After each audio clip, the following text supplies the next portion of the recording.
Chers auditeurs, je vous souhaite la bienvenue à votre rendez-vous de musique Appassionato sur Radio Judaïka 90.2 FM que vous pouvez également suivre en streaming sur notre site radiojudaïka.be.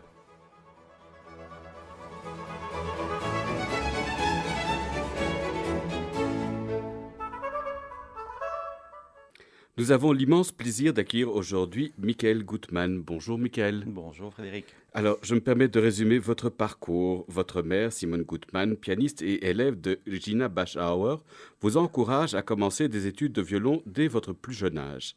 Vous êtes admis au Conservatoire royal de Bruxelles à 10 ans, avant d'intégrer la Juilliard School de New York à 17. Vous y étudiez avec Dorothy Delay, Félix Galimir et le quatuor Juilliard. Depuis, vous menez une carrière sur les 5 continents. Vos partenaires de scène s'appellent Martha Argerich, Nelson Marconi, Nigel Kennedy, Boris Berezovsky, Vadim Repin, Salvatore Accardo, Natalia Gutmann, Karine Lechner ou Jing Zhao. Vous collaborez avec de nombreux compositeurs et notamment Luca Foss et Noam Sherif. Chambriste accompli, vous fondez le quatuor Arriaga et le Michael Gutmann Tango Quartet. Vous devenez également chef d'orchestre et prenez les rênes du Brussels Chamber Orchestra et de l'orchestre de Napa Valley. Vous devenez dès 2006 le fondateur du festival de Pietrasanta et ensuite directeur artistique du festival de Crans-Montana et du Polin Music Festival à Varsovie. Vous êtes également considéré comme un expert de renommée mondiale en instruments à cordes historiques. Alors, je vous propose de nous plonger directement dans votre art en écoutant le second mouvement de Baal Shem du compositeur Ernest Bloch.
Le second mouvement, Ningun de Balchem, du compositeur Ernest Bloch.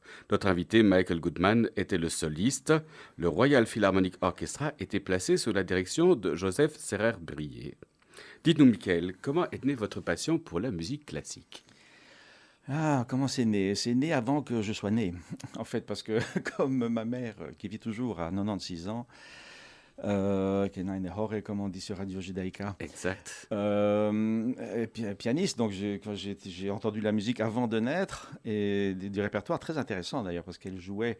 En fait, ma mère était à l'époque, et pendant longtemps, la pianiste des musiciens français qui étaient envoyés par le grand agent Valmalet en Belgique. Mhm. Donc, elle jouait, répétait avec des personnalités extraordinaires que j'ai connues après, avec qui j'ai grandi, comme Rampal, Jean-Pierre Rampal, le grand flûtiste, Bien sûr. Christian Ferras, qui m'a mis le violon sur l'épaule, Navarra, Gendron, des grands violoncellistes, le trio Pasquier, le premier trio Pasquier, etc. Formidable.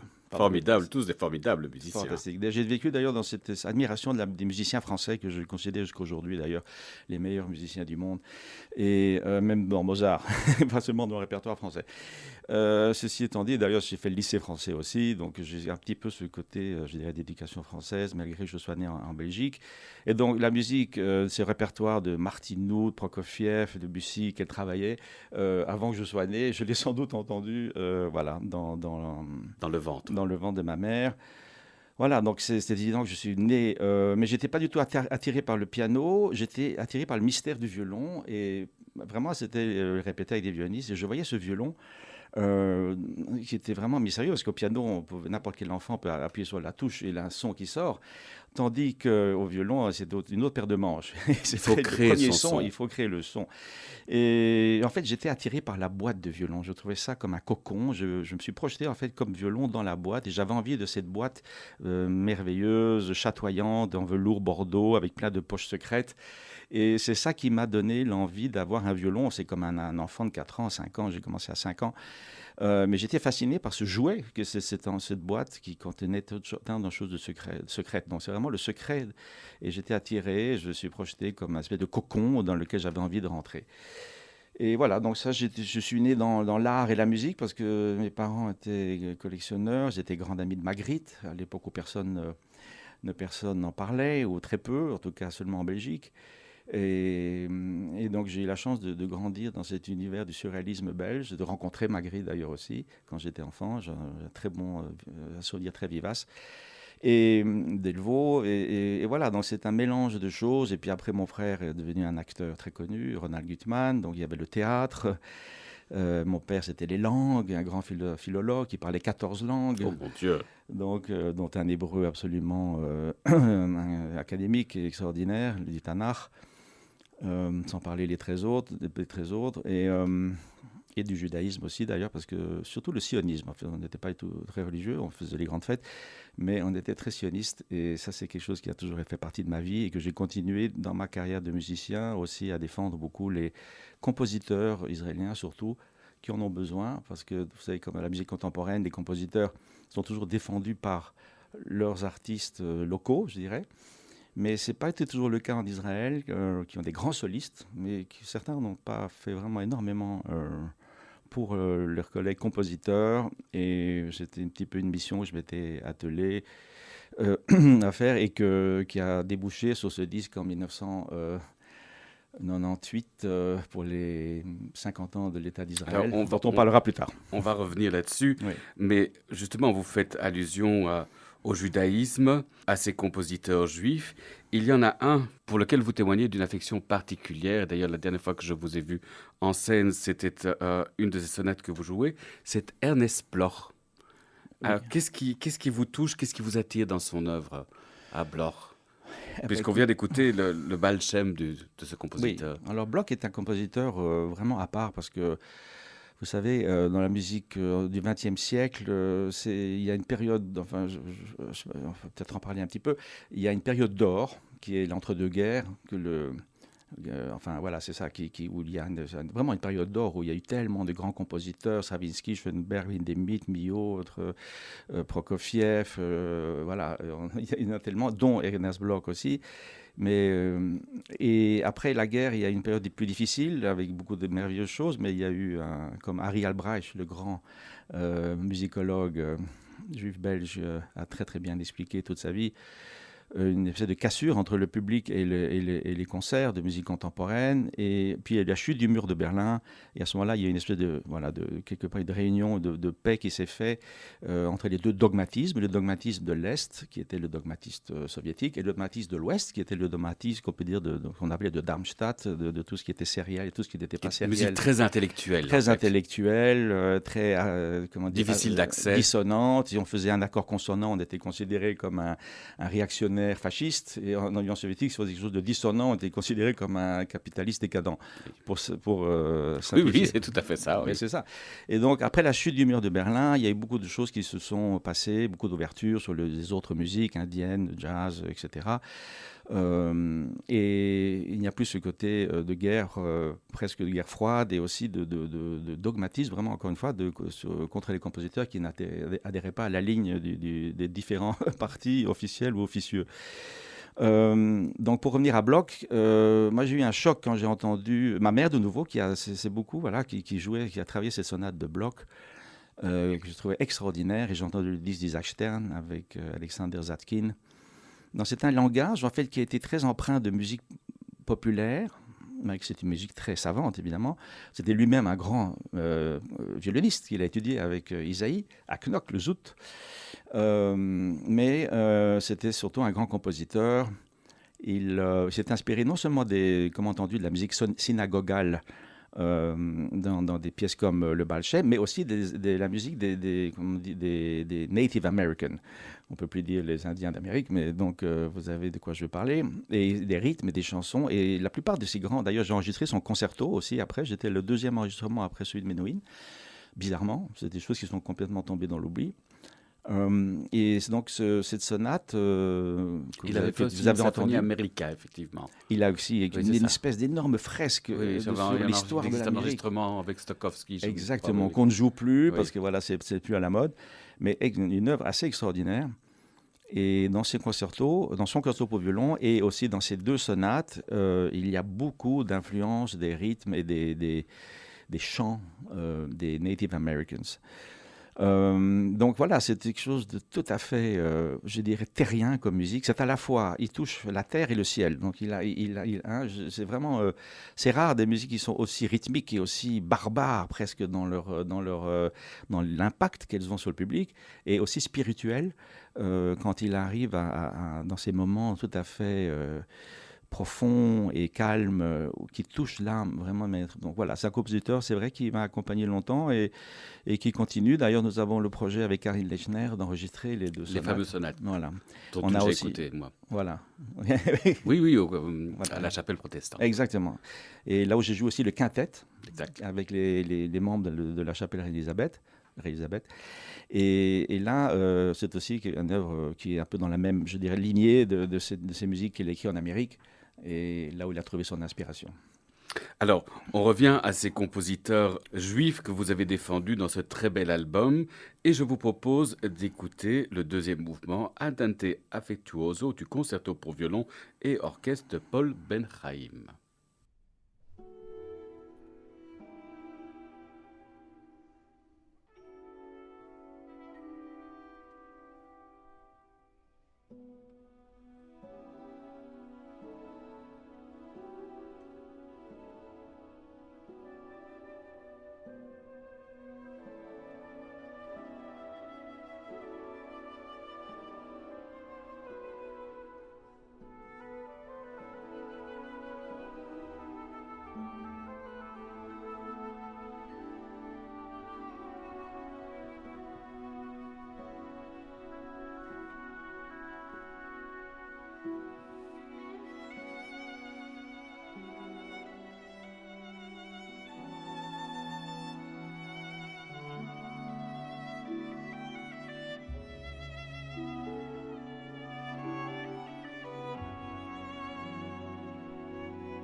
L'Andante affettuoso du concerto pour violon et orchestre de Paul Ben-Haim, notre invité Michael Gutmann, était accompagné du London Philharmonic Orchestra dirigé par David Shalon. Alors vous avez une anecdote sur ce sujet? Oui, d'abord un petit mot sur David Shalon, Zichrono Lebracha, qui est décédé très très très jeune. Et je pense que c'était un de ses derniers disques, si pas le dernier. Grand chef d'orchestre israélien.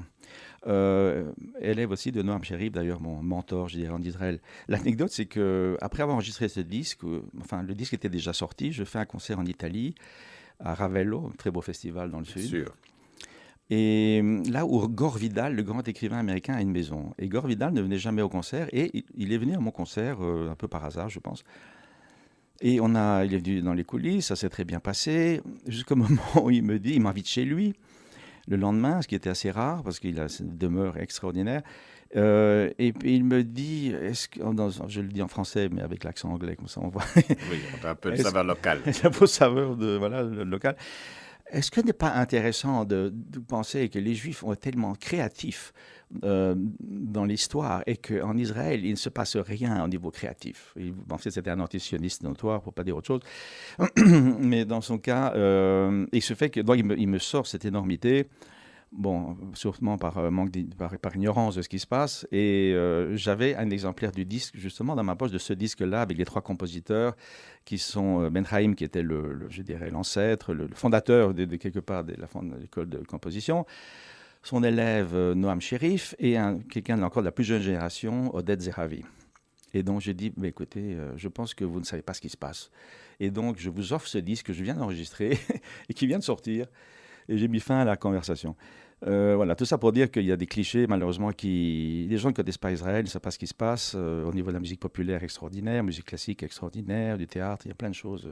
Voilà. Il y a Israël Philharmonic qui joue de Mahler, mais avec Zubin Mehta et Perelman qui jouent le concerto de Sibelius, mais il y a autre chose derrière. Et moi, je les ai entendus très récemment jouer justement une œuvre de Paul Ben-Haim. Voilà. Alors, le premier extrait qu'on avait écouté était composé par Ernest Bloch. Cet album-ci rassemblait des œuvres de Noam Sharif, Paul Ben-Haim et Oded Zehavi. Est-ce une mission pour vous de défendre les œuvres de compositeurs juifs? écouté l'émission, c'est un grand nom. Mais comme je l'ai dit, c'est quelque chose que... Israélien plutôt, parce que voilà, les compositeurs israéliens, oui. C'était plus spécifiquement aux compositeurs israéliens. Et récemment, j'ai créé un festival avec le musée juif de Varsovie, on a mentionné le Polin Museum, qui est un merveilleux musée, avec un directeur artistique que j'aime beaucoup, polonais. Et nous faisons ensemble ce festival annuellement. On a la première édition aussi avec Martha Argerich, qui est venue avec sa fille Annie. Et on a fait un tribute, on a fait un hommage à comment il s'appelle, le sax, un compositeur, excusez-moi, son prénom m'échappe. Mais en tout cas, chaque année, on présente de la musique israélienne. J'ai insisté, j'ai dit, je le fais à condition qu'on ne donne pas seulement du Mendelssohn et du Mahler et du Bloch, parce que ça, c'est quelque chose des compositeurs qui n'ont pas tellement besoin d'être défendus. C'est pas ma mission. Par contre, si on inclut des commissions, des commandes pour des compositeurs et d'autres concerts avec la musique israélienne, ça m'intéresse. Et voilà, donc on est parti par le trio de Avia Koppelman, une grande compositrice, israélienne que j'adore. Et on a fait, pas la création, mais une des premières créations de son trio. Et voilà, on a des contacts avec la veuve de Noam Sherif, Ella Sherif, qui est une merveilleuse compositrice aussi, je ne sais pas comment il faut dire maintenant. Je pense qu'on dit compositrice, c'est admis, oui. Oui, parce que, voilà. Non, parce que pour un avocat, on dit chère maître, on ne va pas dire chère maîtresse. Donc, on sait jamais. On dit chère maître. Chère maître, oui. Mais chère sans accent et œil, pareil. Il faut que ça reste au masculin. Donc voilà, ça c'est vrai que c'est vraiment quelque chose qui me tient à cœur. Voilà. Alors, parmi les innombrables choses que vous avez réalisées, on trouve ce très bel hommage à la musique yiddish dans lequel votre violon, se marie à la voix de Myriam Fuchs et à celle de sa fille. Donc je vous propose de vous écouter entouré de Christelle Bork-Levens à la clarinette, Aldo Granato à l'accordéon, Oscar Nemeth à la contrebasse et le grand Robbie Lakatosh au deuxième violon, Dime Fiddle.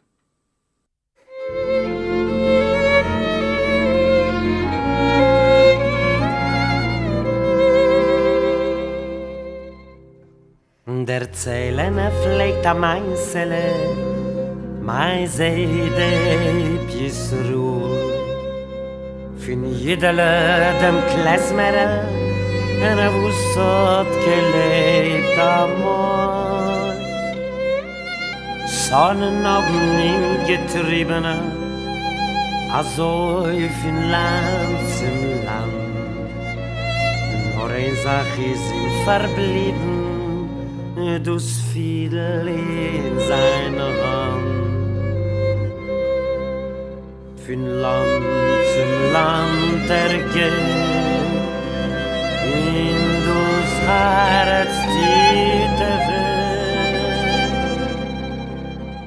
In nem dus Jidele, in Hand sein Fiedele, in spielt a Liedele, oi mit Gefühl.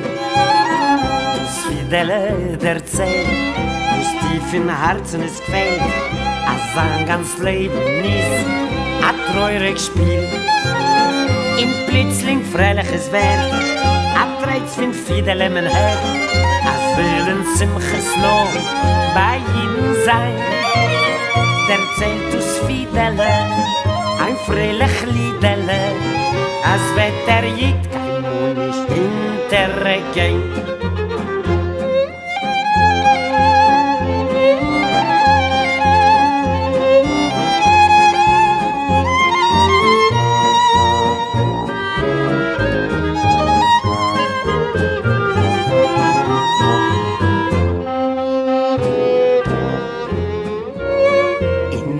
Jidele, in Hand sein Fiedele, in spielt ein Liedele, oi mit Gefühl. Dus Fiedele der Zeh, dus tief in Herzen es quält, als sein ganz Leben ist ein treurig Spiel.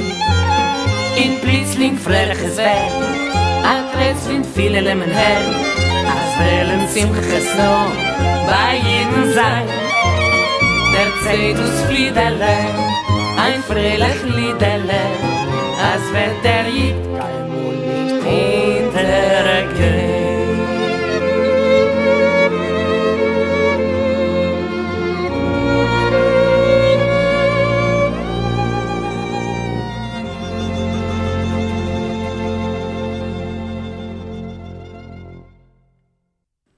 Time Fiddler, Myriam Fuchs et sa fille Lola a été rejoint par le violon de Michael Gutmann, notre invité. Dites-nous, Michael, vous avez élargi votre champ d'activité de soliste à celle de direction d'orchestre. Comment passe-t-on d'instrumentiste à chef d'orchestre? Vous savez, il y a beaucoup de blagues à ce sujet. Oui. Ce n'est pas une question de si, mais de quand. Non, c'est un peu par hasard, en fait. J'ai toujours voulu organiser, j'ai toujours un peu ce gène d'organiser des choses, des festivals, des concerts, pas seulement d'attendre derrière mon téléphone ou mon ordinateur maintenant, des appels d'organisateurs, de prendre un peu les choses en main, de rêver à des projets. Le premier d'ailleurs, tout premier, c'était les concerts du Midi de l'ULB. Qui ont perduré après moi très longtemps. Je ne sais pas si pour l'instant ils existent toujours. C'était les concerts du Midi où je faisais tout, je jouais, je poussais le piano, il fallait tout faire, mettre des feutres sous les chaises du réfectoire en haut pour pas que ça fasse du bruit quand les gens bougeaient leurs chaises. C'était une expérience formatrice extraordinaire. Et donc ça a continué, et ça a continué en Amérique, à Long Island, où Lucas Foss était... alors, qui était Lucas Foss? C'était Grand un peu compositeur. Grand compositeur, grand pianiste, grand chef d'orchestre. Et donc, il était aussi ces grands, je veux dire, animateurs de la musique contemporaine en Amérique. C'était vraiment le monsieur musique contemporaine. C'était le Bernstein classique, on va dire, plus classique, plus contemporain. Très grand ami de Bernstein d'ailleurs. Oui, ils ont collaboré. C'est quelqu'un qui a connu, c'était une rencontre pour moi extraordinaire, fondatrice. Il a connu le monde entier. Il a de Arthur Schnitzler, Stravinsky, enfin les grands compositeurs, les grands écrivains. Et quand il habitait New York, Bernstein, évidemment, plein d'anecdotes. Des anecdotes parfois, lui-même qui me disait, oui, ma femme m'a quitté pour Glenn Gould pendant 4 ans. Non, Glenn Gould m'a volé ma femme, mais il a aussi volé mon Bach. Donc, et c'est vrai que quand on écoute Glenn Gould au tout début, c'est exactement la ligne que Glenn Gould... quand on écoute Lucas Foss dans Bach, c'est tout à fait... Il m'a volé ma femme et il m'a volé ma manière de jouer Bach. Donc ça, c'est une petite anecdote intéressante pour les amateurs de Glenn Gould de musique, ce qui n'enlève rien à Glenn Gould, mais c'est une anecdote, comme on dit. Et donc, il était directeur, lui, et moi, j'étais concertmeister de l'orchestre, et je faisais aussi des concerts de musique de chambre, etc. Et un jour, il était assez âgé et je l'ai remplacé. Et l'orchestre, oui, je m'étais très bien tiré d'affaire sans avoir pris jamais une leçon de direction. Parce qu'en fait, la direction, ou ça s'apprend toute sa vie, ou bien on le fait tout de suite. Je pense aussi, oui. Mais évidemment, il faut peaufiner après toute sa vie. Et il faut étudier toute sa vie. Mais si tout de suite ça ne va pas, on ne peut pas apprendre. Il y a une certaine autorité naturelle ou un certain fluide qui passe avec l'orchestre.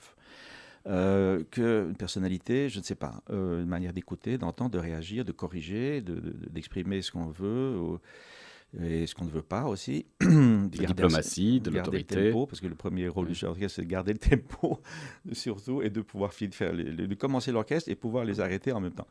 Et tout ce qui se passe au milieu, c'est une autre histoire. Mais voilà, et donc cette expérience m'a conforté dans le fait que peut-être j'avais cette faculté de jongler entre jouer et diriger.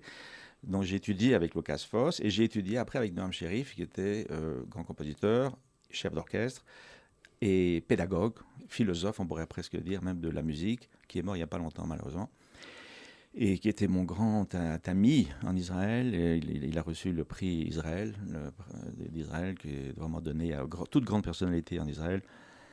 Et donc voilà, c'était mes 2 mentors. Et puis j'ai continué avec des amis comme Jaap van Zweden, qui est devenu chef d'orchestre de la Philharmonie de New York, qui était mon roommate à la Juilliard. J'ai eu la chance à la Juilliard de faire des rencontres qui m'ont accompagné toute ma vie, comme Nigel Kennedy, comme Jaap, comme plein de musiciens en Amérique aussi, et de garder un contact grâce à ça avec tout ce qui se passe dans la vie musicale américaine. Et voilà, donc j'ai eu un professeur russe, Boris Goldstein, après la Juilliard. Je suis quand même très européen dans ce que je considère être le sens du style, que peut-être on a plus développé que dans l'école russe ou l'école américaine.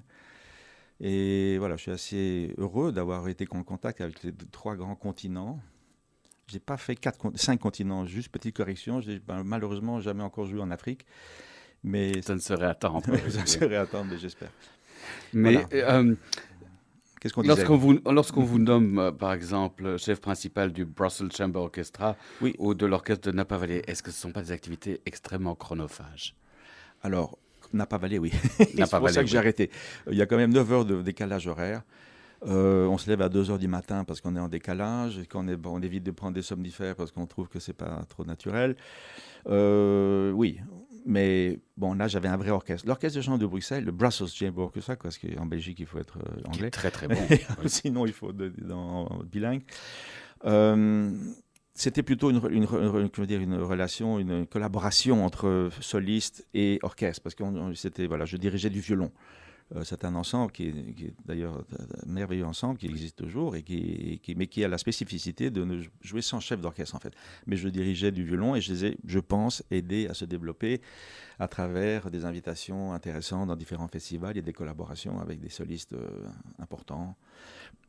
Et à part, je dirais, notre collaboration. Donc, c'est vraiment un groupe dirigé par Nana Kawambura et Mario Viluendas, qui fait des arrangements aussi extraordinaires. Et ce sont mes amis, et j'aime bien que je trouve que la musique en amitié se fait de la manière la plus satisfaisante et la plus efficace, en fait. Voilà, donc ça, c'est chronophage, mais le temps qu'on perd dans l'avion, on le gagne en étudiant des partitions, dans l'avion aussi. Par exemple, on ne perd pas trop de temps.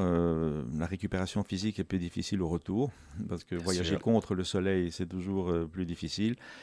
Et puis, je n'ai pas non plus la prétention, l'ambition de diriger des grandes symphonies de Mahler, de Bruckner, Wagner et tout ça. Donc, je suis vraiment allé jusque Brahms et musique contemporaine, ou musique du XXe siècle, on va dire, mais pas ces énormes massages d'ego que sont ces symphonies. Enfin, j'ai une petite idée là-dessus, un peu anachronique. Évidemment, Wagner étant l'aboutissement le plus grand de ce fascisme musical, où le chef d'orchestre a finalement vraiment une très grande importance. Parce que vous voyez que faire un opéra de Wagner sans chef, c'est impossible. C'est impossible, personne ne s'entend. Voilà. Tandis que même une symphonie de Brahms, ou en tout cas jusque Beethoven et d'autres, Mendelssohn, je me rappelle même avoir fait une symphonie de Prokofiev sans chef d'orchestre, du premier violon. La première? La première, la classique. Oui. Mais ceci dit, vous voyez, là, on rentre dans un autre monde. Je n'ai rien contre, c'est une musique que j'adore, surtout Mahler. Vous savez, Mahler, c'est pas parce qu'on est sur Radio Judaïka que je dis ça. Je le dirais sur n'importe quelle radio. Mais Bruckner, c'est comme Mahler sans être humain dedans. Il n'y a que le paysage. Il y a Dieu. Il y a Dieu, il y a la nature. Et Mahler met l'homme avec un grand H, oui. L'homme et la femme, évidemment, et les sentiments, et aussi ce côté folklorique, populaire, auquel je suis très attaché. Parce que la musique, même la plus grande musique, doit se nourrir, je dirais, de ce côté populaire, ou en tout cas folklorique, qu'il a fait avec ses valses, ses Länder de Vienne, enfin, musique viennoise qu'on retrouve. Et ça, c'est humain. Bruckner, c'est tellement beau parfois que c'est inhumain, et j'ai un problème avec Bruckner et Wagner, n'en parlons pas. Mais c'est toute une polémique, évidemment. Wagner, et c'est son droit. On ne va pas se lancer là-dedans. On ne va pas se lancer là-dedans. On fera peut-être une autre émission. Exactement. Alors moi, je vous propose de vous écouter cette fois-ci au sein du quatuor Arriaga, qui est composé de vous-même, donc Michael Gutmann au premier violon, Ivo Lintermann au second violon, Mark Toten à l'alto et Luc Toten au violoncelle. Alors, vous interprétez le Presto con brio du quatuor à cordes en ré majeur opus 44, numéro 1 de Félix Mendelssohn.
Le Presto con brio du quatuor à cordes en ré majeur opus 44 numéro 1 de Félix Mendelssohn dans l'interprétation du quatuor Arriaga dont le premier violon, Michael Goodman, est notre invité.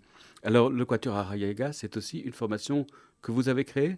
Non, petite correction, ils existaient avant moi. Ils ont joué avec Adam Korniszewski et avant ça avec Vermeulen. Excusez-moi, j'ai un trou. Grand, très très très bon violoniste qui est maintenant chef d'orchestre, qui a créé l'ensemble Musica Viva. Non, Viva la Musica, pardon. Viva. Dirk Vermeulen, excuse-moi Dirk. Sorry Dirk. Dirk Vermeulen. Donc j'étais leur premier violon. Et ça me rappelle toute cette période de ma vie qui était en fait qui s'est beaucoup passée en Flandre. Quand je suis revenu de New York, de la Juilliard, j'étais un peu entre j'étais l'assistant de Jean-Jacques Kantorov à Rotterdam, élève, on va dire, et assistant. Et il m'a recommandé, quand j'étais aussi après en Allemagne avec Boris Goldstein, comme je dis, le professeur russe, et Rudolf Verten cherchait un concertmeister pour Ifyamingi, qui je pense a été...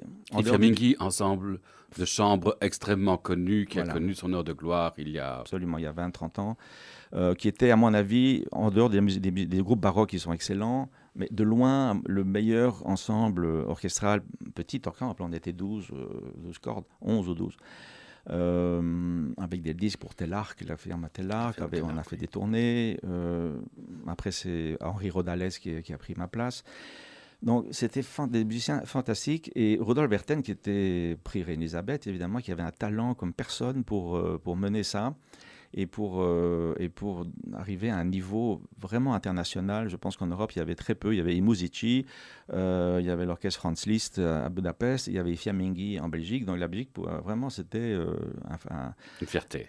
Pardon ? Une fierté. Une fierté, oui. Bon, pour la Flandre, évidemment, parce que la musique, bizarrement, étant une langue internationale, elle est très, très fédéralisée en Belgique. En Belgique, c'est le paradoxe de la musique en Belgique. En tout cas, voilà, donc c'est toute cette période, et donc j'étais concertmeister. Donc tout de suite en Flandre, tout le monde a su que Goodman était concertmeister des Fiammingi. Après, j'ai fait d'autres intérims, je dirais, comme premier violon d'orchestre, qui m'a beaucoup appris, mais servi aussi pour la direction d'orchestre après, au VLOS, au Vlaams Opéra.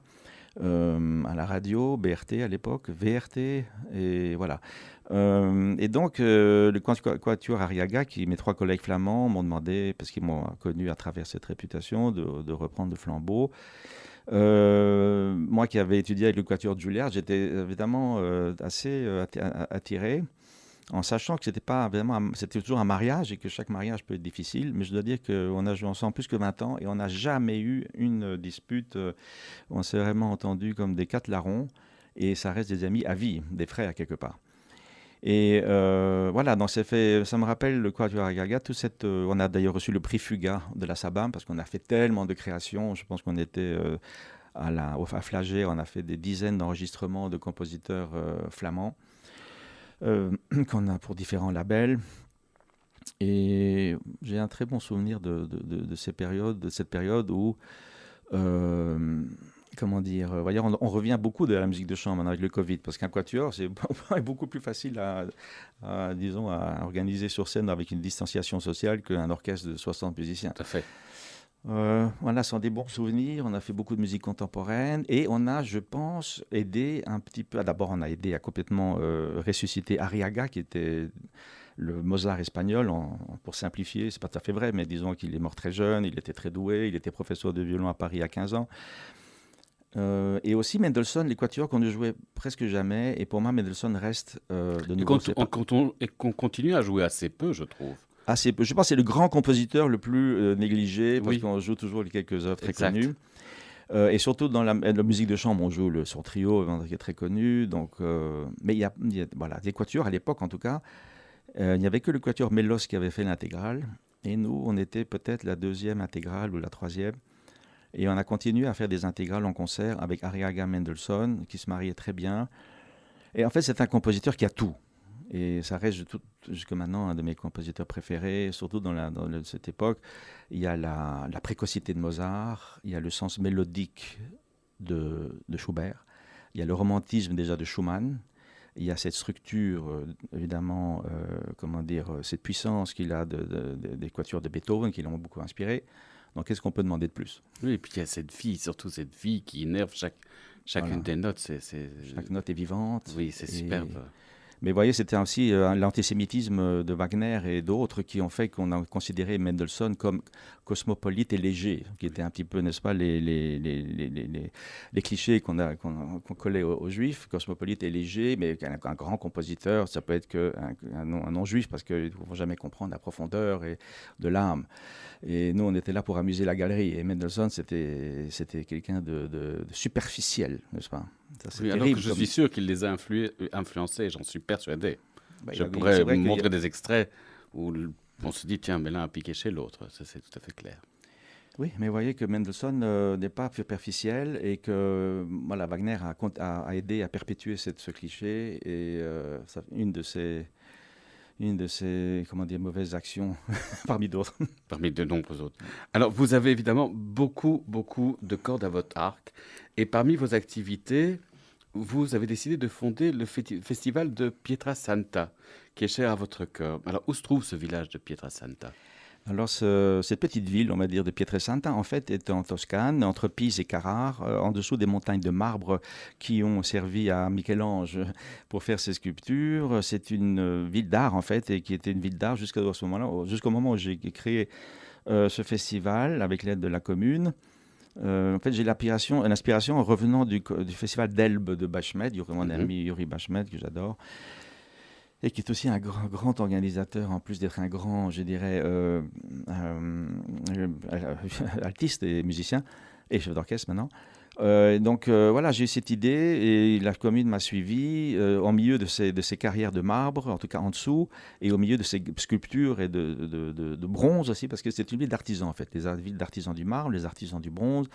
Il y a cette ville qui travaille beaucoup, qui est très active et qui est à 5 minutes des plages de Forte dei Marmi, comme on pourrait appeler le Knock, le Zout italien, qui est près de Carrare, qui est près de Pise, qui est près de Lucca. Donc c'est la Toscane, mais une Toscane qui n'est pas la même que le Cortona et Arezzo, qui est la Cortona des vignobles, on peut dire.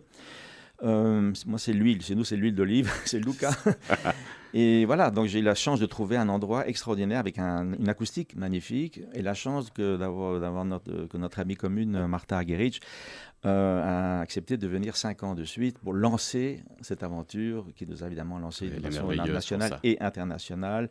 Et après des artistes comme Salvatore Accardo et comme vous avez mentionné tout à l'heure, Maxime Belghero, Vadim Repin, Natalia Gutmann, et d'autres moins connus, Karine Lechner, Sergio Tiempo et leur fille Natacha, qui sont venus faire le triple de Mozart. Ce sont des souvenirs inoubliables.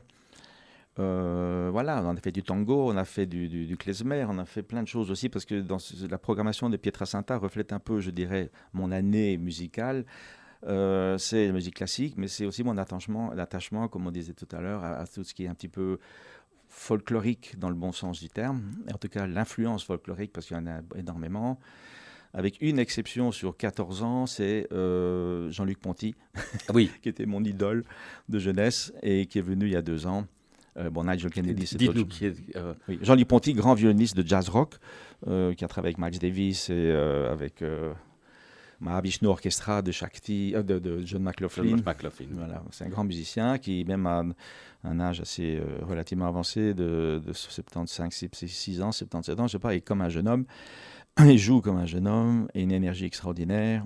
Et j'étais tellement fier et heureux de le compter comme un ami et de l'avoir sur la scène de Pietrasanta. Mais sinon, c'est plutôt de la musique, quand c'est pas la musique classique, évidemment. On a eu de la danse, on a eu des collaborations avec des acteurs de théâtre, aussi avec mon frère qui a joué le rôle, je dirais, de tous les compositeurs américains, comme Gershwin, Bernstein, Cole Porter, etc. Dans un spectacle où le roi Albert et la reine Paola auquel ils ont assisté. Voilà, des beaux souvenirs. Sur 14 ans, beaucoup. Alors, c'est quoi l'esprit de Pietrasanta, c'est une réunion d'amis musicaux?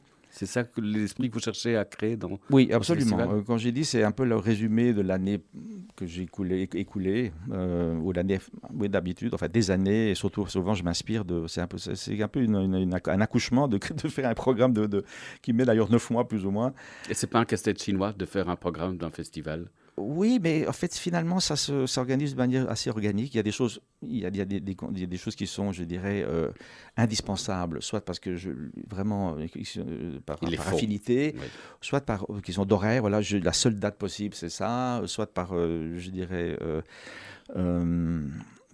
idée de programmation. Voilà, une fois, j'ai fait les familles, donc il fallait vraiment que ce soit des familles. Il y avait les sœurs Labec, Boris Donc chaque Berezovsky. année, il y a un thème, en fait. Non, en fait, non. Non. Je l'ai fait quelques fois, puis je n'aime pas. C'est un peu un corset, je dirais. Oui, Camisole je de fois. comprends. Donc, un concert peut avoir un thème, mais je n'ai plus envie de faire des thèmes. Ou alors, vous savez comment on fait comme au festival, il ne faut pas le nommer, Hackstad, que mon ami Christophe Muller, qui est un fantastique directeur, mais évidemment, alors il prend le thème l'eau, l'amour, Oui, c'est large. l'air. Oui, c'est large. Ouais. C'est large. On Alors, peut y mettre ce qu'on veut. Oui. Moi, je mets comme thème la musique. Oui, oui, voilà. Donc, comme ça, je veux bien faire des thèmes. Mais ou sinon, je préfère avoir les mains libres. Et donc, c'est vrai que c'est beaucoup d'amis. Et les seules fois où c'était des agents ou des gens qui venaient parce que, voilà, pour X ou Y raison, que ce n'était pas vraiment des amis et qui débarquaient un petit peu comme étrangers, entre guillemets, ça ne s'est pas toujours bien passé. Donc, j'aime vraiment connaître les gens personnellement, leur personnalité, pas seulement comment ils jouent, parce qu'il y a beaucoup de gens qui jouent très bien. Mais quand il y a quelqu'un qui vous téléphone tous les 10 minutes parce qu'il y a quelque chose sur disant qui ne va pas et qu'il faut ci, il faut ci, il faut ça, il faut ça, et que quelqu'un de beaucoup plus connu, pour ne pas la nommer comme Martha Aguirre, je trouve que tout va très très bien, pourquoi répéter l'aventure, l'expérience avec quelqu'un qui est pas trop sympa. Donc voilà, c'est les Je amis. suis arrivé souvent à la même conclusion. Oui, on est d'accord. On est d'accord. Donc on reste beaucoup en amis, en amitié. Et ma compagne, Jing Zhao, qui est une grande violoncelliste, qui contribue depuis 2-3 ans beaucoup au festival, dans sa manière extraordinaire de jouer, qui est un ancien premier prix ARD, qui est en fait une violoncelliste russe, parce que ses professeurs étaient russes, enfin son professeur principal, Eros Ropovich, l'avait pris un peu sous son aile. Et Natalia Gutman aussi lui a toujours répété que c'était, elle voyait en elle la femme violoncelliste Wow. pour lui succéder, quoi. Donc voilà, elle n'est pas encore tout à fait Gutman, mais peut-être bientôt. Donc un jour. Et je suis très heureux et très fier parce qu'elle a vécu 15 ans à Berlin et elle nous apporte à Pietrasanta cette aire de fraîcheur. De tous ces musiciens de la vie musicale de Berlin, parce que nous, avec Frédéric, nous sommes bruxellois et nous connaissons bien cette vie musicale bruxelloise. Et il y a je dirais qu'en Europe, il y a quand même 2 pôles. Bon, évidemment, il y a les grandes villes, Paris, Berlin, mais dans ce qui frétille, là où il y a vraiment beaucoup d'énergie, aussi pour des raisons pratiques comme les loyers qui sont moins chers, où les musiciens peuvent se permettre de vivre, Berlin et Bruxelles sont 2 pôles vraiment très forts. Et elle m'apporte toute cette, je dirais, cette communauté de musiciens qui va d'ailleurs revenir l'été prochain, si tout va bien, à travers le Jerusalem Festival International. Et Elena Bashkirova, la femme Bien sûr, de Daniel Barenboim, et peut-être son fils, Michael. Et donc Jing participe depuis longtemps. C'est elle qui m'a la dernière fois apporté en Israël parce qu'elle faisait partie du festival de Jérusalem. Et j'étais très content de retourner pour l'accompagner, elle. Donc il y a Jérusalem Festival à Pietrasanta. Et puis avant, il y avait Guy Braunstein, ex-concertmeister de la Berliner Philharmonic. Musicien, oui. Et beaucoup d'autres musiciens de Berlin. Emmanuel Pahud, j'espère, va venir bien, qui est un grand ami à elle, mais que je connais bien aussi. Il a fait le lycée français à Bruxelles, d'ailleurs, c'est quelque chose qu'on ne connaît pas toujours. Plus jeune que moi, il l'a fait après moi, mais donc, on a ce lien, je dirais, à travers le lycée ici. Et voilà, plein d'autres musiciens de Berlin. Beaucoup de musiciens israéliens, d'ailleurs, vous savez que les musiciens israéliens ont vraiment adopté Berlin. Et il y a des festivals de musiciens israéliens à Berlin. C'est vraiment un microcosme assez extraordinaire. Amichai Gross aussi, premier alto de la Philharmonie de Berlin, superbe, qui est venu aussi. Qui est à la tête, qui est aussi au sein du Jerusalem Quartet. Voilà. Et c'est le seul changement qu'ils ont eu, c'est le changement d'alto. Alors je vous propose, pour continuer, de vous faire écouter quelque chose que j'ai retrouvé dans mes archives. Oula. Et je voudrais essayer de vous faire deviner ce dont il s'agit. D'accord.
Alors, Michael Gutmann, est-ce que vous avez trouvé ce dont il s'agit? Bon, on va être tout à fait transparent avec nos auditeurs.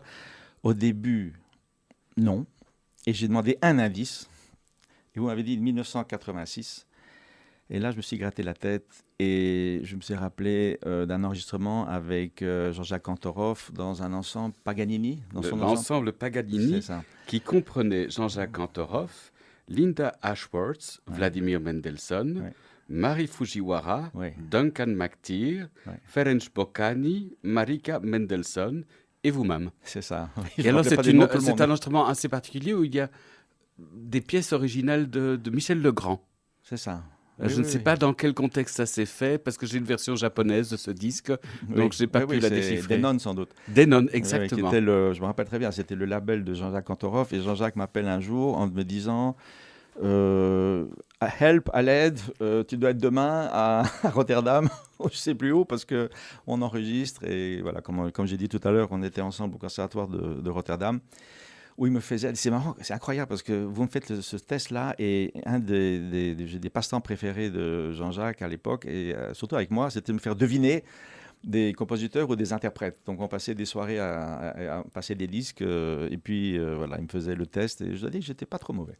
Mais là, j'ai dû avoir un indice, que sans indice, non. Je suis content, ça a marché alors. Ah, ça a marché, bravo Frédéric. Alors, parmi vos nombreuses compétences, vous êtes considéré comme un expert de renommée mondiale des instruments à cordes historiques.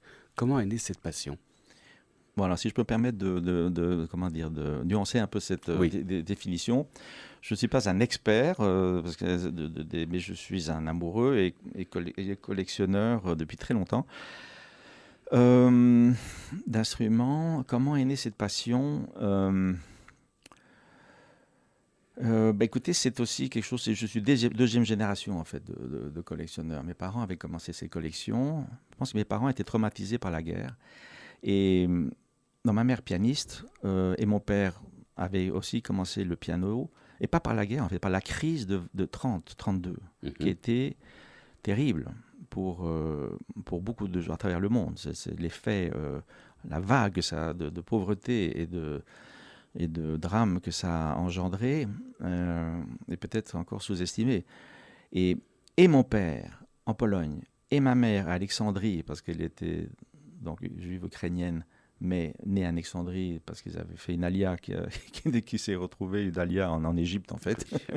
Donc il y avait un train à prendre entre à côté. Oui, à Yafo et Alexandrie, on faisait Beyrouth, Haïfa, Yafo, Alexandrie en train. C'est quand même une belle époque, hein. On rêve de ça maintenant. Non, finalement, ses grands-parents avaient décidé et ses parents de s'installer à Alexandrie, qui était un peu plus, je dirais, développé que Yafo et ses environs. Et donc, et ma mère en Alexandrie et mon père en Pologne ont dû vendre, enfin, la famille a dû vendre le piano. Parce que, voilà, la situation économique était telle qu'ils ne pouvaient pas se permettre de garder le piano. Et après, il y a eu un mauvais instrument, un mauvais piano. Et ma mère était obsédée par la qualité de l'instrument. Elle disait, et à juste titre, qu'on peut se développer jusqu'à un certain point et qu'après, on est souvent bloqué par la qualité du partenaire, quelque part, de l'associé dans la création du son. Et c'est ça qui les a poussés à l'époque où c'était, je dois dire, encore assez abordable. Puisqu'ils voyaient que je me débrouillais pas trop mal et que les professeurs étaient encourageants pour ma carrière future. J'ai décidé de devenir professionnel, enfin d'en faire ma vie à 13-14 ans. Donc vraiment pendant la puberté. Par contre, je n'ai pas fait comme tous les autres collègues violonistes qui étaient mes amis à la Juilliard. Tous les autres étudiants avaient quitté l'école à 10-12 ans. Non, moi j'ai fait le lycée français jusqu'au bout, baccalauréat, 17 ans et demi. Ça a été un handicap, je dois le dire, à certains niveaux. Oui, évidemment, parce que quand on arrête de jouer, d'étudier, et qu'on fait 6 heures de violon à 10 ans, à 12 ans, etc., et que moi j'avais le temps d'en faire une, parce que j'étais crevé, que j'avais des doigts, et que c'était au lycée français, et que j'étais dans des sections difficiles en plus. Voilà, donc je suis arrivé à New York, Shlomo Mintz, tous ces gens-là, les Yehudi Main School, Nigel Kennedy, personne n'avait un diplôme de baccalauréat ou alors le high school américain, ça n'a rien à voir. Je dis ça par fierté, je dis ça bien que ça m'a servi aussi dans la vie de pouvoir écrire une lettre et de pouvoir avoir des références un peu plus larges que les références purement musicales. Bien qu'on peut je veux dire, on peut avoir une idée, on peut se self-education aussi en lisant, etc. Mais quand même, des professeurs de philo, de lycée français et de littérature, c'était autre chose. Donc, pourquoi je dis ça? On parlait des instruments. Des instruments, je sais. Et donc, oui, donc j'ai eu cette éducation que l'instrument est quelque chose d'important et j'ai commencé à m'y intéresser.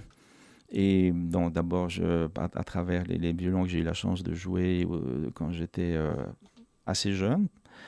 Et je suis... et j'ai continué je dirais, cette recherche de son et d'intérêt par rapport au violon. Et voilà, donc ça a mené à une collection que je suis très heureux de pouvoir partager parce que je n'ai qu'un violon à la maison. Et tout le reste sont prêtés, soit à la chapelle Elisabeth, soit à l'école Musica Mundi, de mes amis Léonide et Hagid, qui font un travail extraordinaire. La chapelle aussi d'ailleurs, mais c'est deux catégories d'âge différentes et de mondes différents. Et à d'autres amis jeunes, etc., et moins jeunes. Donc voilà, c'est quelque chose qui fait partie de ma vie. Et donc vous restez fidèle à votre instrument? Oui, mais bon, je reste fidèle parfois que je ne suis pas comme Ivry Guitlis.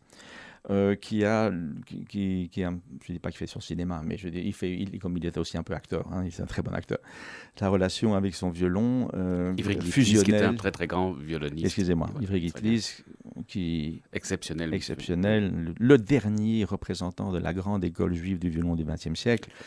On peut le dire, puisqu'il a eu 98 ans, je pense, l'été dernier. 98 ans, exactement. 98 ans, qui vit toujours, qui ne joue plus malheureusement, avec qui j'ai eu la chance de jouer plusieurs fois. Et de le connaître. Il est venu à Pietrasanta aussi au festival. Il a une relation fusionnelle avec son instrument.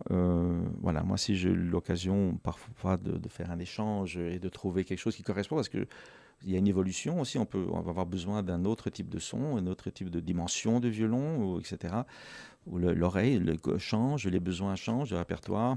Enfin, bref, je ne suis pas fusionnel avec un violon, mais il se fait que quand je le joue, oui, je suis fusionnel. Mais voilà, je préfère... Ça prend quand même beaucoup de temps, j'imagine, à oui, s'adapter, à se familiariser avec son partenaire de scène. Écoutez, je vous raconte une petite anecdote, parce que maintenant, quand on me demande des violons à prêter, ce que je fais d'habitude, je dis toujours oui.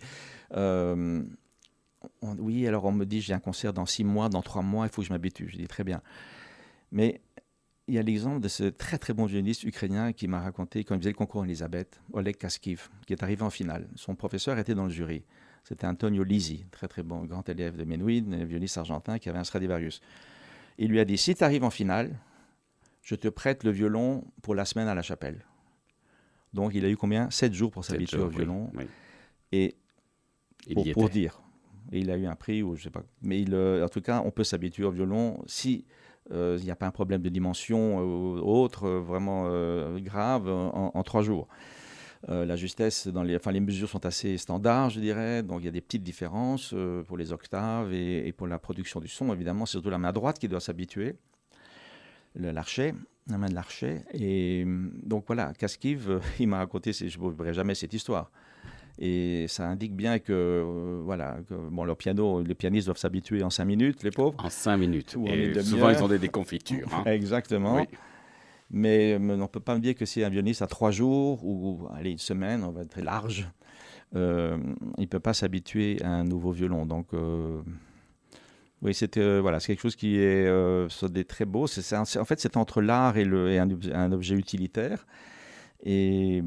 Et donc, il y a un nombre limité il y a cette période d'or, entre plus ou moins fin de 1680, 90, et puis 1750, plus ou moins, avec des grandes familles. C'est des familles, c'est pas la Camorra, hein, c'est pas la mafia, mais les familles Amati, la famille Stradivarius, la famille Guarnerius, pardon, et d'autres comme Galliano, mais voilà, Bergonzi, Guadagnini. Il y a une espèce de hiérarchie dans les violons.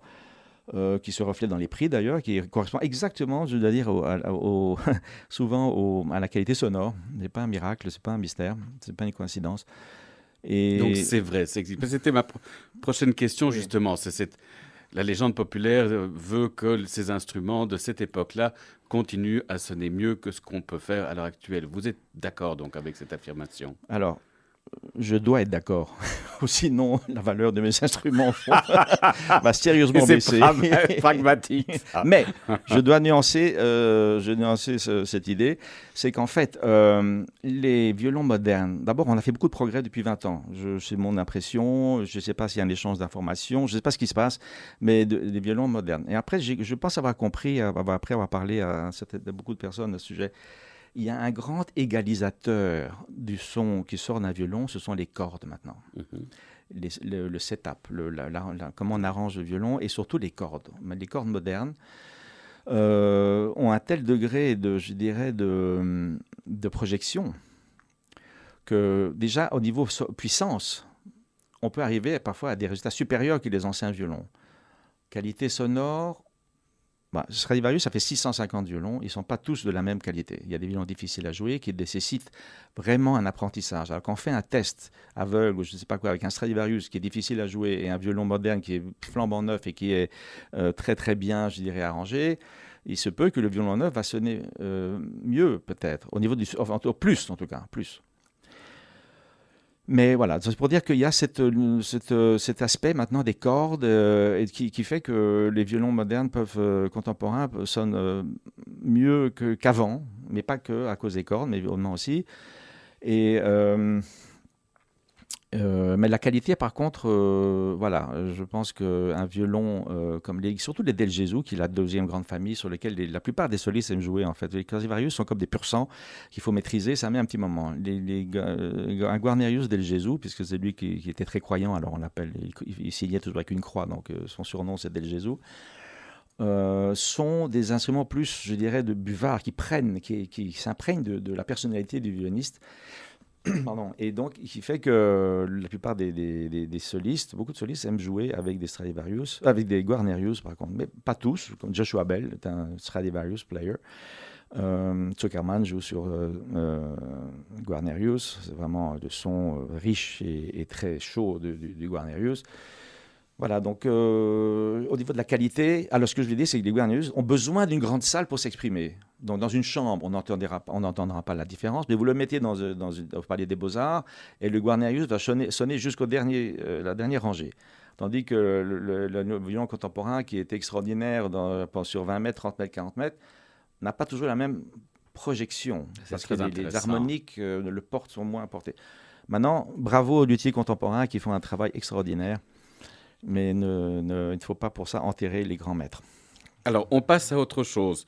Je vous propose d'écouter l'adagio du double concerto pour bandoneon et violon de Juan Pablo Joffre.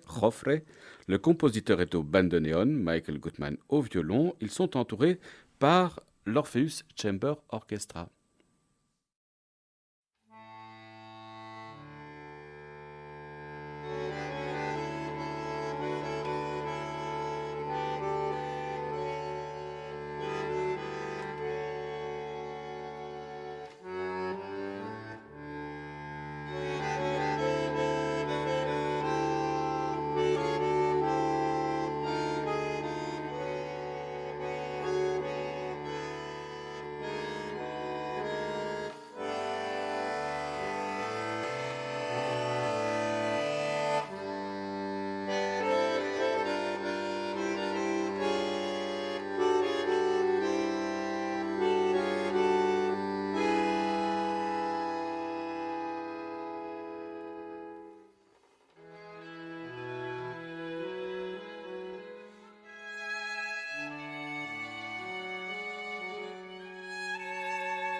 L'adagio du double concerto pour bandoneon et violon de Juan Pablo Jofre, avec le compositeur Juan Pablo Jofre au bandoneon, Michael Gutmann, notre invité au violon. Ils étaient entourés de l'Orpheus Chamber Orchestra. Michael, qui est Juan Pablo Jofre? Juan Pablo, qu'on appelle JP, Giuseppe JP, que j'ai connu dans une tournée en Amérique avec Alexander Gurning et Enrico Fagone à la basse, en quatuor, et m'avait été recommandé. Cette tournée devait se passer avec Nestor Marconi, qui a dû annuler, et c'est JP recommandé par Alexander Gurning, que je remercie, que je salue, si jamais il écoute cette émission, et qui a remplacé, je dirais, voilà, Marconi dans la tournée. C'était avec le Dallas Symphony Orchestra, dirigé par Herman Zweden. Et on a fait aussi Napa Valley avec mon orchestre. Donc, c'était vraiment un voyage en Amérique inoubliable. On s'est vraiment soudés comme amis. Et donc, JP n'est pas seulement un très bon bandoneoniste, c'est aussi un compositeur, et surtout un compositeur. Et donc, Piazzolla, évidemment, moi, ça fait très longtemps. Je ne veux pas m'auto-féliciter, mais je veux dire que j'ai fait jouer du Piazzolla grâce à ma rencontre avec Olivier Manoury à Paris. Et voilà. Le compositeur. En bandoneoniste, on a fait beaucoup de Piazzolla. Il m'a appris le tango, il m'a appris le style. Vraiment, c'est quelqu'un qui connaissait ça sous le bout des doigts. Ah oui, non, je crois que je confonds Olivier Manoury et le frère de Philippe Manoury, le compositeur. Oui, alors c'est très un peu marrant, deux frères, un complètement sériel, très intellectuel, Boulez, et son frère qui lit à peine de la musique, enfin, mais qui est d'un instinct musical extraordinaire. Bref, JP, voilà, on a joué sa musique, j'ai écouté sa musique, et puis à un moment, je lui ai dit, est-ce que ça te dirait de composer un double concerto pour violon et bandoneon. J'ai demandé un double avec lui parce que je trouve que le son du bandoneon est un son irremplaçable.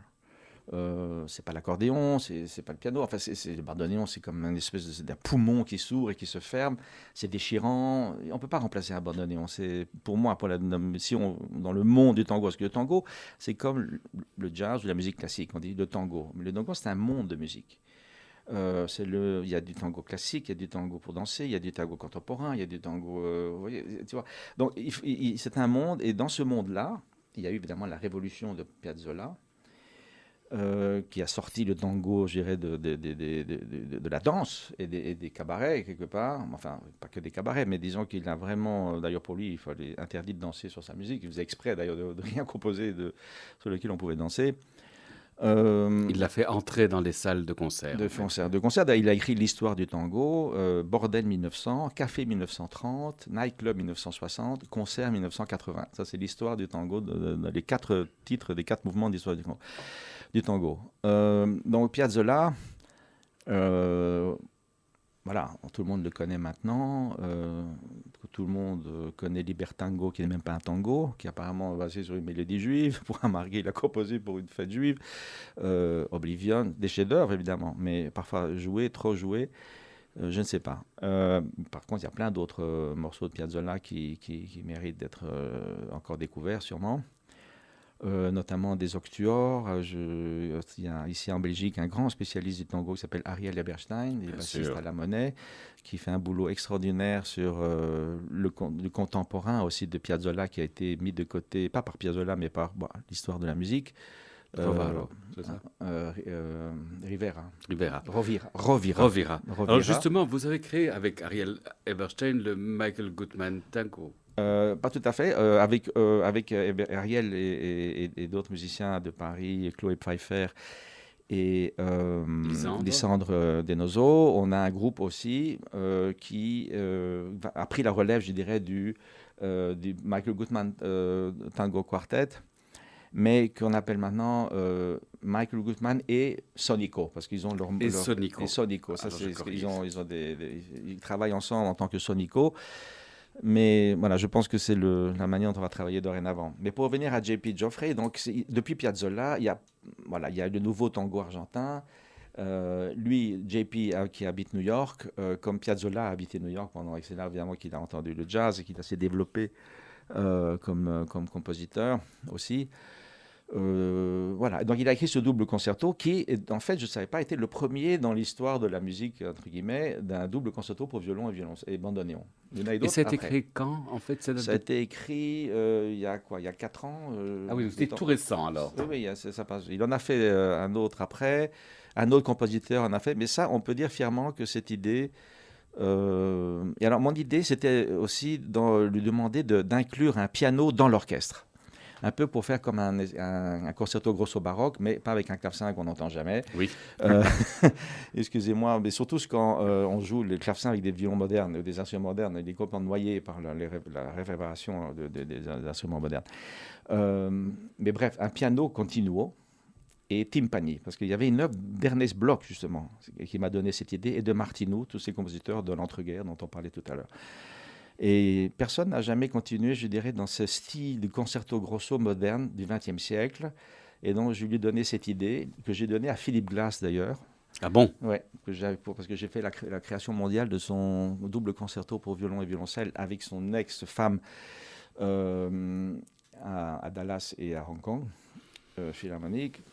Donc, oui, c'est ça. Il y a ce son d'orchestre, concerto d'orchestre contemporain, d'orchestre à cordes, pour lequel j'aime, et j'ai d'ailleurs demandé à un autre compositeur maintenant, Herat Ishmuratov, canadien, d'origine kazakh, qui a écrit aussi un morceau pour moi avec le même... voilà, donc j'essaie de développer ce répertoire, je dirais, d'orchestre moderne, enfin du XXe siècle, parce que si on disait moderne, on devrait déjà sur les instruments électroniques, etc. Mais c'est un son assez particulier, qui n'est pas le dernier son du XXIe siècle, mais c'est un son du XXe siècle, et voilà, donc il a fait ce concerto. Et voilà, la petite anecdote, c'est que le premier violon de cet extraordinaire ensemble qu'il leur fait au Chamber Orchestra. Magnifique ensemble. Qui était un copain de Juilliard que j'ai retrouvé après 35 ans, on ne s'était jamais vu. Et c'était vraiment des retrouvailles très, très, très sympathiques, Eric Wyrick.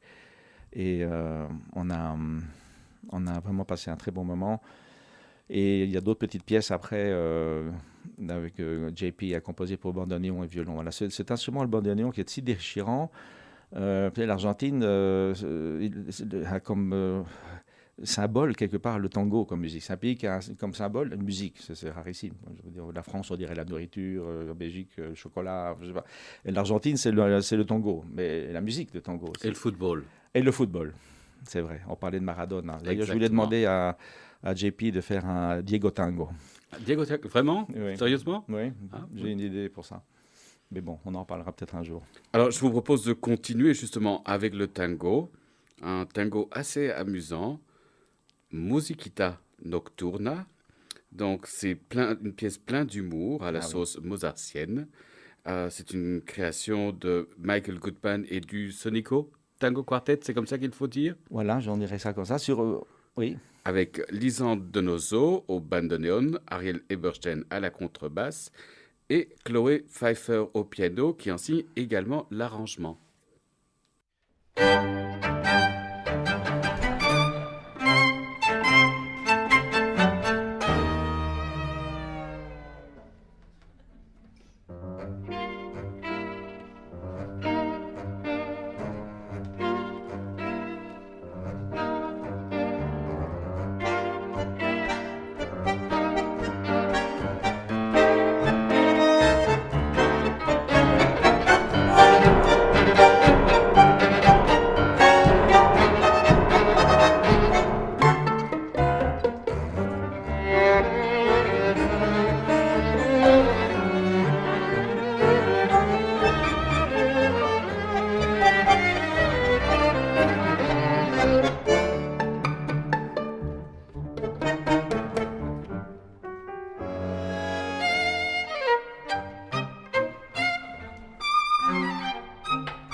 C'était Musichita Nocturna par Michael Gutmann et le Sonico Tango Quartet. Vous vouliez dire quelque chose à propos de cette œuvre amusante?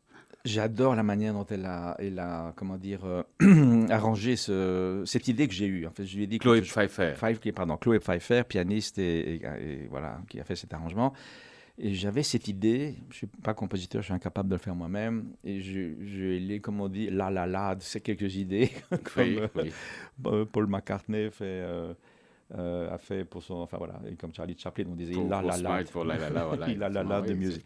Et ça donne de très belles œuvres. Et voilà. Et alors, elle qui a trouvé la clé, c'est de changer ce côté très classique en sol majeur en mineur. Et dès qu'elle elle a trouvé cette clé du mineur pour aller dans la musique mineure du tango, plutôt, voilà, ça a libéré toutes les inspirations.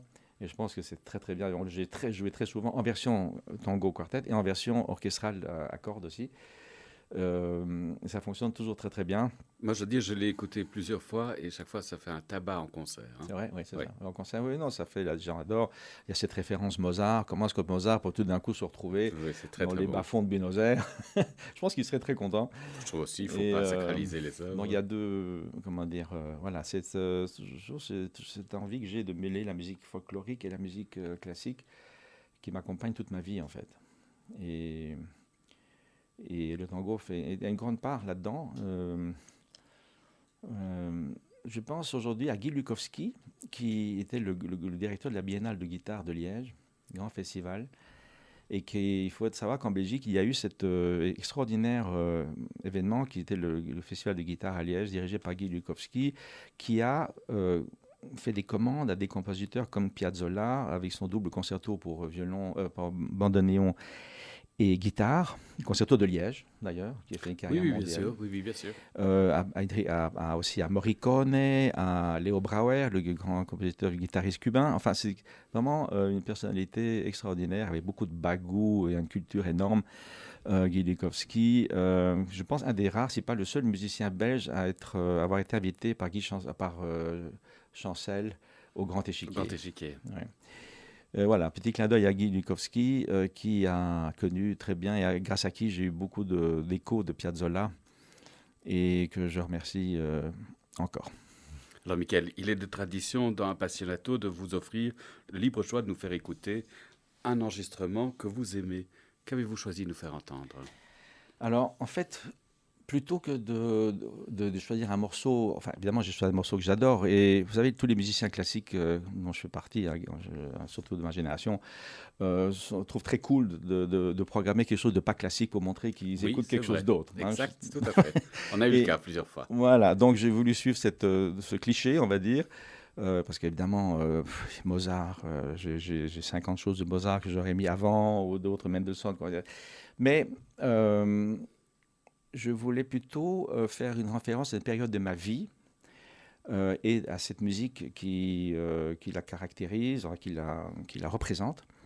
Et donc j'ai choisi cette chanson de Jim Croce, If I Could Put Time in a Bottle, parce que ça me rappelle mes années new-yorkaises, qui ont été pour moi fondatrices et très importantes. C'est des années... d'aventure, de haut et de bas, de souffrance. J'avais un problème à la main terrible, de rencontres extraordinaires, de liberté, parce que tout d'un coup, je quittais la maison et je me retrouvais seul dans une ville comme New York, de rencontres, d'aventures.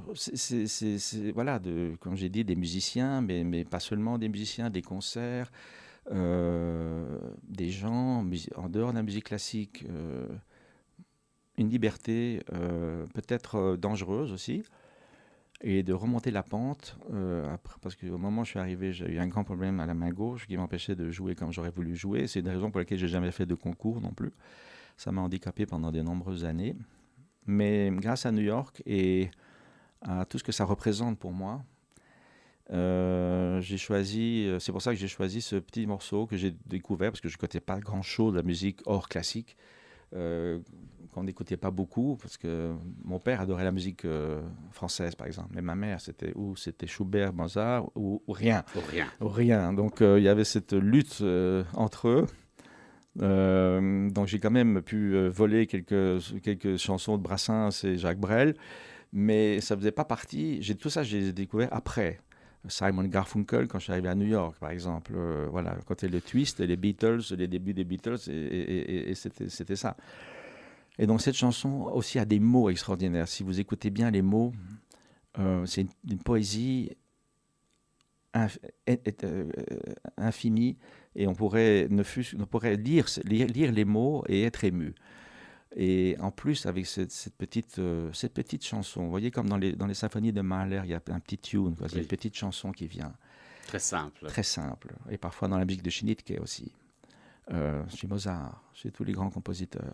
Il ne faut pas s'encombrer de trop. Il faut aller à l'essentiel. Et cette chanson, ça va à l'essentiel pour moi dans ma vie. Et je pense que ça va à l'essentiel pour beaucoup de gens. Alors je vous propose de l'écouter maintenant.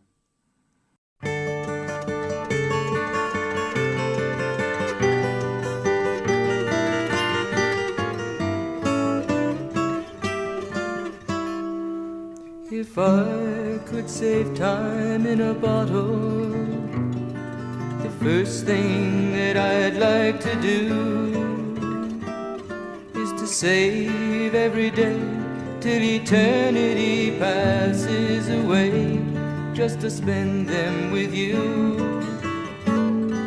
If I could make days last forever, if words could make wishes come true, I'd save every day like a treasure, and then again I would spend them with you. But there never seems to be enough time to do the things you want to do once you find them. I've looked around enough to know you're the one I want to go through time with.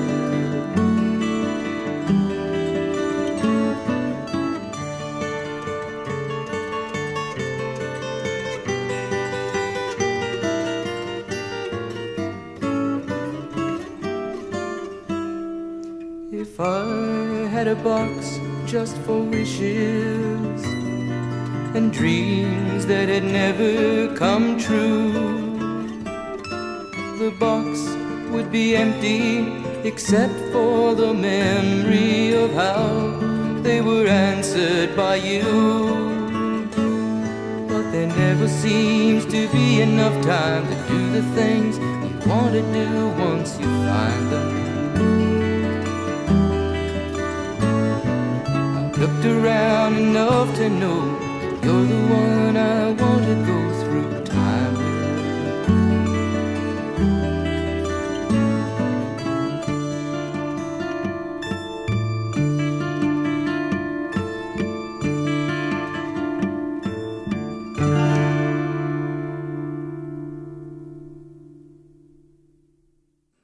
Alors nous venons d'écouter Time in a Bottle, interprété par Jim Croce, qui en était également le compositeur.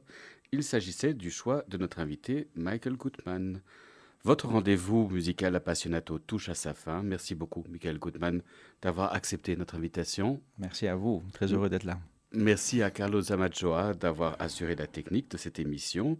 N'oubliez pas qu'Appassionato est diffusé sur les ondes et le site de Radio Judaïka les lundis à 13h, les mercredis à 14h et les dimanches à 9h. Merci, chers auditeurs, de nous avoir écoutés. À la semaine prochaine. D'ici là, portez-vous bien.